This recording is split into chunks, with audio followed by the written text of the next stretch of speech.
Ahora no vamos a hablar de trombosis venosa profunda, vamos a abocarnos por la implicancia cardiológica que tiene a la tromboembolia pulmonar. ¿Cuál es el concepto de tromboembolia pulmonar? El concepto es la presencia de trombos múltiples únicos de gran tamaño, mediano tamaño, pequeño tamaño, que se van a ubicar a nivel del plexo venoso pulmonar. ¿Ok? ¿Cuáles son los agentes causales? Bueno, cuando nosotros hablamos de la tromboembolia pulmonar, tenemos siempre que tener presente que todo está desencadenado por una siempre va a haber daño endotelial.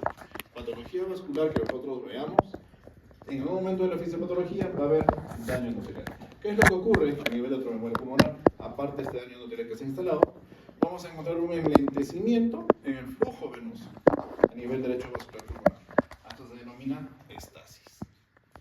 Y como va a haber un enlentecimiento de este flujo, como la sangre venosa no va a circular fácilmente, eso va a generar que haya fácilmente agregación entre todos los diferentes elementos formes en la sangre, a lo cual vamos a llamar un estado de hipercoagulabilidad. Entonces, estos tres factores, desde el punto de vista fisiopatológico, van a ser fácilmente evidenciables cuando hablamos de una tromboembolia pulmonar. Pero, ¿cuáles son los agentes causales? Una vez que nosotros encontramos estos tres aspectos desde el punto de vista fisiopatológico, tenemos que determinar cuál es la posible causa, cuál es el agente causal en sí para el estado tromboembólico pulmonar en el paciente.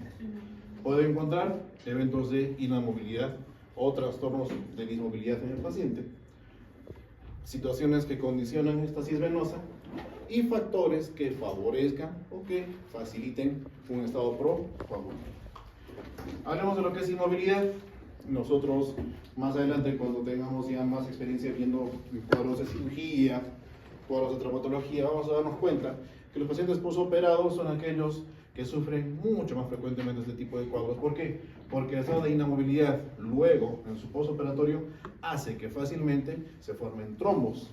Esos trombos no solamente van a ser de elementos formes de la sangre, pueden ser trombos grasos, pueden ser trombos de aire, etcétera, etcétera. Estados de posparto, también pacientes que están en su puerperio inmediato o inmediato pueden presentar eventos trombóticos. El reposo prolongado, fracturas en extremidades, ojo, pero las fracturas tienen que ser específicas. Las fracturas que más van a estar presentes como agente causal en una tromboembolia pulmonar, fracturas de cadera, fracturas de huesos largos, caso fémur, caso tibia, ¿no? Son los que más frecuentemente van a presentar la probabilidad de que el paciente padezca además una tromboembolia pulmonar. Cuadros de estasis venosa, como las insuficiencias venosas. En el embarazo también la mujer puede padecer tromboembolia pulmonar, estados de obesidad y viajes prolongados. ¿Pero en qué sentido?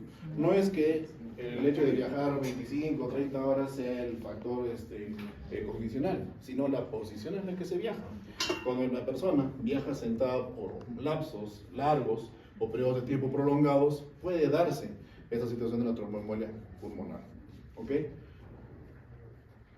Estados procoagulantes, todo lo que tenemos acá. Patologías como las neoplásicas pueden, como una manifestación paraneoplásica, presentar cuadros de tromboembolia. Vemos fármacos, vemos déficit de algunos factores dentro de lo que es la cascada inflamatoria, dentro de la cascada de coagulación, incluso algunas patologías hemáticas como la anemia hemolítica, las trombocitosis también pueden condicionar esto. Vámonos a aquellos estados trombóticos específicos, sistémicos, que pueden darse. Por ejemplo, a nivel de la vena renal, las trombosis pueden estar dadas en casos de amiloidosis, en casos de colagenopatías, como el lupus, por ejemplo, estados de vasculitis, la diabetes mellitus también es un estado que puede condicionar procoagulación en el paciente, por mencionar los más importantes. En hemorragias pulmonares, mesoteromio Goodpasture, la hemorragia alveolar difusa, casos de TB y de EPOC también pueden condicionar eventos procoagulantes. La coagulación intravascular diseminada, estados de cirrosis y las hemoglobinuриas paroxísticas nocturnas también pueden condicionar estados de tromboembolia pulmonar. Entonces, hay que tomar en cuenta cuáles son los posibles efectos causales que el paciente está determinado a presentar para que pueda identificar el cuadro. Hay varias formas de clasificar la tromboembolia pulmonar, ¿ya? Uno va a ser dependiendo, por ejemplo, encuentro los factores de riesgo, encuentro los condicionantes para la tromboembolia pulmonar. Otros van a ser aquellos que tienen que ver con el porcentaje o la cantidad de parénquima pulmonar comprometido en la tromboembolia, ¿ya? Hablamos, cuando nosotros queremos catalogar al paciente y a la tromboembolia pulmonar, dependiendo del porcentaje de compromiso, tenemos que hablar de lo que es tromboembolia masiva, submasiva y de bajo riesgo. ¿Ok? ¿A qué hablamos o a qué nos referimos cuando hablamos de tromboembolias masivas? Hablamos del compromiso parenquimal mayor al 75 o al 80%. Entonces, es muy poco parenquima el que está funcionante en el paciente. Gracias a Dios, son pocos los casos que llegan a una tromboembolia pulmonar masiva, 5 o 10% de los casos. Afecta un poco más, acá dice al menos la mitad de los vasos sanguíneos, 50%, pero 75% variando de la literatura que se utiliza. ¿Caracterizado por qué? Vamos a encontrar disnea, vamos a encontrar síncope, estados de hipotensión y cianosis, obviamente. Ahora, cuando esto continúa y no se evidencia un manejo, vamos a llegar al shock cardiogénico e incluso puede haber falla multiorgánica en una tromboembolia pulmonar masiva. Cuando es submasivo, hablamos con un compromiso menor al 50%, y estos ya son casos que presentan una moderada presentación en su casuística, son 20 a 25% de los casos en los que se presenta este tipo de tromboembolia pulmonar, y se caracteriza por presentar disfunción del ventrículo derecho con presión arterial sistémica normal. Acá ya hay una gran posibilidad de que el paciente tenga un deterioro clínico. ¿Y a qué me refiero con deterioro clínico? A que el cuadro clínico con el cual viene el paciente sea muy marcado. Acá ya puede haber eso. Definitivamente, cuando entra en muerte por una masiva, pues el cuadro clínico es catastrófico. Acá puede hacerse evidente con cierta gravedad. Pero en la tromboembolia de bajo riesgo, aquella en la cual encontramos compromisos menores al 20 al 25%, son los más frecuentes, representan el 75% de los casos aproximadamente, y estos por el momento en el cual se hace el diagnóstico, por la facilidad que se tiene para manejar ahora eventos trombóticos como los cateterismos o la firinolisis, que también se puede hacer de forma farmacológica, tienen un mejor pronóstico, ¿ya? Puede revertirse el cuadro en una tromboembolia pulmonar, pero que sea de bajo riesgo. Eso en cuanto al porcentaje más o menos de parénquima que se encuentra comprometido. Pero cuando nosotros hablamos de factores de riesgo, hablamos de todos aquellos factores que le dan un riesgo alto a mi paciente de padecer una TEP, un riesgo moderado y un riesgo bajo. Por ejemplo, ¿en qué paciente que yo evidencio que esté evaluando en la consulta o en la hospitalización tiene alto riesgo de padecer una tromboembolia pulmonar? Ustedes con prótesis, lo que acabamos de hablar, fracturas de cadera, de rodilla o cirugías mayores, ¿verdad? Los politraumatizados también, y aquellos que tienen daño a nivel de médula, son aquellos que presentan gran riesgo de padecer una tromboembolia pulmonar. Los moderados, los que todavía nos dan cierto tiempo para actuar, aquellos que estén con un grado de inmovilización en extremidades inferiores, o aquellos que hayan presentado alguna secuela neurológica por un ACV, el puerperio también hay que tomar en cuenta, terapia de complemento con estrógenos, estados paraneoplásicos, tratamiento antineoplásico como la quimioterapia puede producir, el uso de antipsicóticos prolongado puede dar cierto riesgo de tromboembolia pulmonar.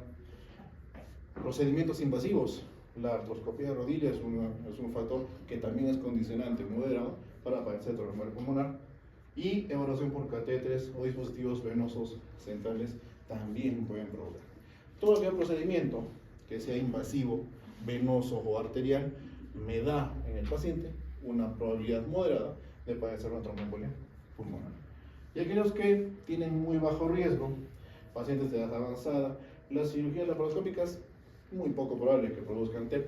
Los reposos que sean más de 3 días, pero que el paciente luego de eso se pueda movilizar, no va a haber ningún problema. En viajes más o menos de 6 a 8 horas, en los cuales tengamos que estar en una posición sentada obligada, no es tan causal como para pensar en una TEP. Y pacientes que tengan obesidad mórbida o incluso varices, El estado de gestación también da de por sí la probabilidad baja de padecer una tromboembolia pulmonar. Entonces, es importante esto que lo tomen en cuenta para determinar si el paciente tiene un riesgo bajo, moderado o alto para padecer tromboembolia pulmonar. Muy bien.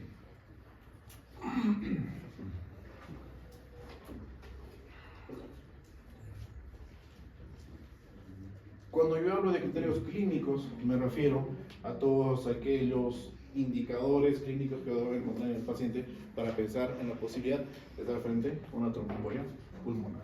Por ejemplo, hasta hace un tiempo, así como teníamos los criterios de Framingham para lo que es insuficiencia cardíaca, antes teníamos los criterios de Wells, los cuales eran criterios diagnósticos para tromboembolia pulmonar. Ahora no, así como los criterios de Framingham, los criterios de Wells se han convertido en orientadores clínicos nada más para sospechar en la patología.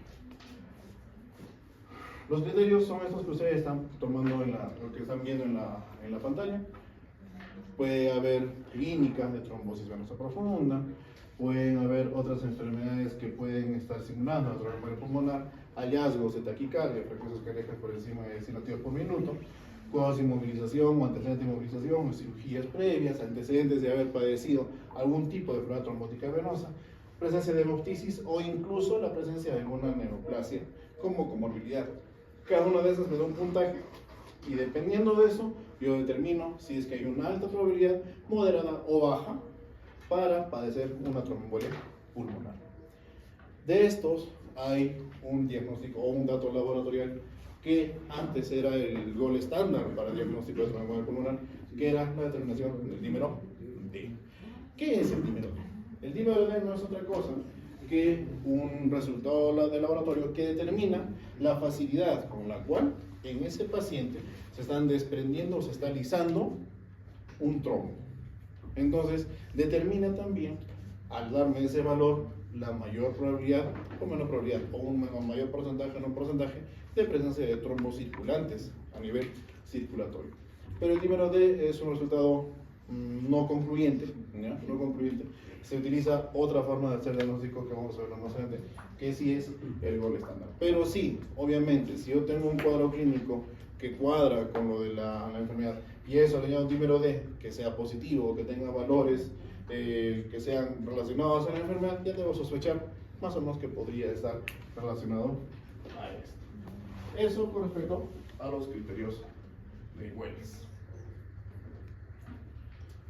Ginebra también es otra forma de clasificar o de tipificar o de valorar la enfermedad trombótica o la tromboembolia pulmonar, dependiendo también de algunos hallazgos. Pero acá escapamos un poco más de lo clínico y nos vamos más a lo analítico, porque nos piden por lo menos tener un AGA para determinar la presión arterial de oxígeno, la presión arterial de CO2, etcétera, y algunos datos adicionales como son la edad, la frecuencia cardíaca, frecuencia de atelectasias, etc, etc, etc. También me va a dar una puntuación por cada uno de estos hallazgos y ese puntaje va a determinar una probabilidad alta, intermedia o baja de que el paciente padezca una tromboembolia pulmonar. Pero como les digo, son solamente orientadores, nada más. La escala PESI es también una escala de valoración para eventos de tromboembolia pulmonar, en el cual el paciente va a ser evaluado con cada uno de estos parámetros y también se determina el riesgo de padecer tromboembolia pulmonar. Acá hay aspectos de examen físico, hay aspectos de signos vitales, hay aspectos también necesarios hacer una evaluación de análisis de gases arteriales, etc. para tomarlo en cuenta.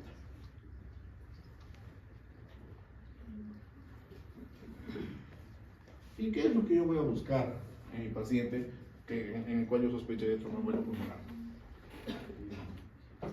De los más frecuentes a los más infrecuentes, tanto lo que son síntomas como signos. Entonces, si estoy hablando de una tromboembolia pulmonar, mi paciente, principalmente, la queja que va a traer para mí es la dificultad respiratoria. Si es una tromboembolia pulmonar, significa que hay una porción de parénquima pulmonar que no está funcionando, una porción de parénquima pulmonar que no recibe un intercambio gaseoso adecuado y eso va a condicionar hipoxia y por ende dificultad para respirar. Eso se añade el dolor pleurítico, más o menos frecuente, un dolor torácico también de tipo no pleurítico, hemoptisis en algunos casos ya un poco más complicados, la síncope se puede dar acá también, los mareos, puede haber edema dependiendo si esto está yendo junto con el inicio de una falla cardíaca, o también puede haber sensación dolorosa.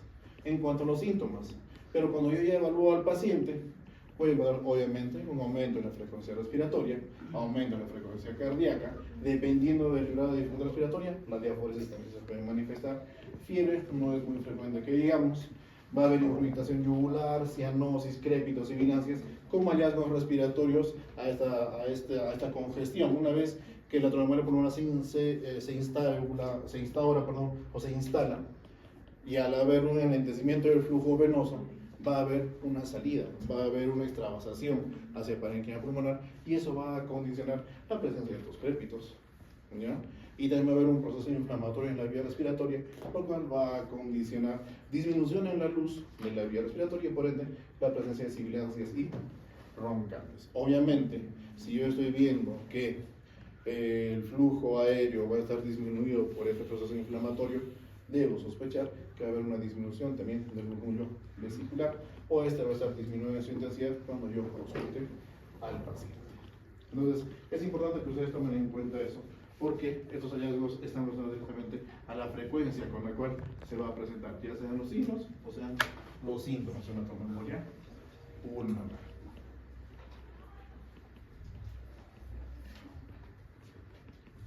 Fisiopatológicamente, ¿cómo es que se produce la tromboembolia pulmonar? Ya hemos hablado que es parte de las enfermedades trombóticas venosas, o sea, hay un trombo o un émbolo de por medio. ¿Ok? Entonces, este émbolo lo que va a producir una vez que obstruye el vaso o la vena que está a su diámetro, una disminución del lecho vascular. Y es que esto es obvio, ¿no es cierto? Si yo voy a obstruir un vaso, va a haber una porción de parénquima que se va a comprometer directamente. Y se va a dar una liberación de aminas como respuesta inflamatoria. Cuando hablemos de la disminución del lecho vascular, debo tomar en cuenta que esa disminución del lecho vascular va a producir un aumento en la resistencia vascular de esa región, de esa zona, y al aumentar la resistencia vascular también va a disminuir la perfusión. Obviamente porque está obstruido el vaso. Ese aumento en la resistencia vascular produce hipertensión pulmonar, un aumento en la presión intraluminal de ese vaso comprometido. Esa es la hipertensión pulmonar, y eso va a condicionar a la presencia de shunts o al final la instauración de un cor pulmonar. Si yo disminuyo la perfusión en una porción de parénquima, la consecuencia inmediata es que va a aumentar el espacio muerto. ¿A qué voy a llamar espacio muerto? El espacio muerto es la cantidad de parénquima que no recibe oxígeno de forma adecuada o está en anoxia. Entonces, ese espacio muerto aumenta y disminuye el surfactante. ¿Qué es el surfactante? Es la sustancia que mantiene la forma de ¿No es cierto? Es el arquitecto de los alveolos, ¿no es cierto? Tenemos la idea nosotros de que un alveolo tiene la forma de un racimo de uvas. Y es esta forma de racimo de uvas lo que da la característica para hacer un intercambio gaseoso competente. Si se pierde el surfactante, el racimo de uvas colapsa. Y no hay cómo hacer intercambio gaseoso. Eso es un alveolo. Imagínense cuántos alveolos habrá en un centímetro cuadrado de parénquima pulmonar. Miles. En 10 centímetros cuadrados, muchos miles más. Entonces, hay que darse cuenta de que la proporción va a ser directa entre el espacio muerto que va a estar aumentando y la disminución del surfactante que se va a estar dando en cada uno de esos alveolos. ¿Qué es lo que produce esto? La disminución del surfactante, al producir el colapso de los alveolos, ateritasis. ¿Ok? Y el aumento del espacio muerto va a producir una alteración en lo que es el cociente ventilación-perfusión. La perfusión va a disminuir y la ventilación puede mantenerse todavía algo estable. Entonces, ¿qué cosa es lo que va a producir? Al no haber un buen intercambio gaseoso, se va a dar hipoxemia. La liberación de aminas, que son sustancias estabilizadoras a nivel del endotelio, cuando se va a dar, va a producir respuestas. ¿Ok? Una de esas respuestas más importantes es el espasmo bronquial. Significa que el árbol bronquial, que tiene, por así decirlo, tubos más o menos rígidos que permiten el paso del aire, van a empezar a colapsarse o van a empezar a aumentar y disminuir su luz, y eso va a producir el espasmo, produciendo también a su vez disminución en el flujo de aire por esa vía respiratoria. Y no solamente la alteración se va a dar a nivel de la vía respiratoria, sino también se va a dar a nivel de los vasos. Va a haber vasoconstricción. Entonces, no solamente se va a dar el problema del espasmo bronquial, sino también la vasoconstricción. El espasmo bronquial en algún momento va a llegar a producir el cierre total de la vía respiratoria. Y cuando hay cierre total, significa que no hay paso de aire. Si no hay paso de aire, se pierde el surfactante y los alvéolos colapsan. Y si colapsan, se van a dar las atelectasias. Y eso, alteración del cociente de ventilación-perfusión, y eso, hipoxemia. Cuando se da la vasoconstricción, también hay una alteración, hay un aumento a nivel de la presión hidrostática, ¿ya? Esto, como va a condicionar una alteración de esta presión a nivel de la pared vascular, va a haber extravasación, ¿no es cierto? Porque ya hemos mencionado en un momento, y eso se produce o se traduce en un edema intersticial. El parénquima pulmonar empieza a congestionarse, y al darse este edema intersticial, se va a alterar la capacidad de hacer perfusión, hipoxemia. Y otra complicación va a ser, a raíz de hipoxemia, como una respuesta compensatoria, la taquipnia. El paciente empieza a aumentar en su frecuencia respiratoria y por ende hipocalemia. Eso es lo que produce, en resumidas cuentas, desde el punto de vista fisiopatológico, la presencia de un émbolo en la vía respiratoria. ¿Está claro? Sí, sí, ¿Qué es el cor pulmonar? El cor pulmonar es una patología que significa el corazón que sufre a causa de un pulmón enfermo. Por ejemplo, nosotros podemos encontrar un paciente que esté en estadio de falla cardíaca, ¿ya? Le damos una radiografía de tórax y estamos con una cardiomegalia importante, pero el paciente no es hipertenso y no es diabético, pero sí tiene el antecedente de un hábito tabáquico importante, haber estado sometido de forma ocupacional a asbesto, por así decirlo, y que provenga de zona rural, o sea que está sometido a biomasa también. Entonces, lo primero que tengo que pensar en ese sentido es que el pulmón no tiene que ser afectado, no solamente por la biomasa, que eso le da derecho a su época, sino también a la complicación que tiene el hábito tabáquico y la exposición al asbesto. Entonces, ese pulmón, que ya tiene su época instaurado, tiene fibrosis pulmonar, tiene hipertensión pulmonar. Entonces, ese pulmón que está enfermo de forma primaria ha condicionado primero, o sea, si tiene hipertensión pulmonar, si hay aumento de presión en el lecho vascular pulmonar, ¿cuáles son las cavidades que sufren inmediatamente atrás? Todo lo que es corazón derecho, ¿no es cierto? Entonces, va a haber primero una hipertrofia a nivel de ventrículo derecho, seguido con su cardiomegalia, perdón, su dilatación, ¿no es cierto? Lo mismo con la aurícula derecha, y eso va a condicionar signos de falla cardíaca derecha. Entonces, es un pulmón enfermo, ¿ya? Que ha condicionado posteriormente una enfermedad en el corazón. A eso se refiere el cor pulmonar. ¿Alguna otra pregunta? Sí, claro, fisiopatología. Simple, ¿no es cierto? Listo. Y por último, ¿cómo se puede hacer el diagnóstico de la tromboembolia pulmonar?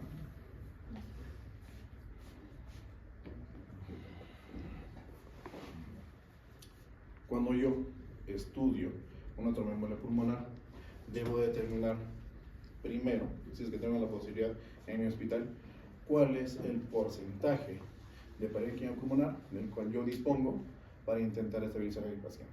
De eso depende que yo lo tenga en una sala general o lo tenga en una área crítica, ¿ok? Entonces, voy a hacer todo este menjunje de situaciones y voy a llegar a utilizar un dímero D, a utilizar imágenes, y en base a eso, e incluso el ecocardiograma, y en base a eso tomar decisiones. Entre estos tres, si yo quiero determinar cuál es el porcentaje de parénquima pulmonar que tengo viable, necesito una angiotomografía. Entonces, la angiotomografía pulmonar es el gol estándar para diagnosticar tromboembolia pulmonar. ¿Por qué? Porque esta angiotomografía va a determinar en las imágenes hasta qué punto está llegando el flujo venoso y dónde se detiene o desaparece. Y eso me va a dar una idea de todo el parénquima pulmonar que está comprometido a raíz de la presencia de ese trombo en esa ubicación. El libro D me ayuda, sí me ayuda como orientador. ¿Ok? El ecocardiograma me va a ayudar, también me va a ayudar como un orientador diagnóstico, pero definitivamente el que me va a dar el diagnóstico definitivo va a ser la angiotem o la angiotomografía. ¿Ok? Listo.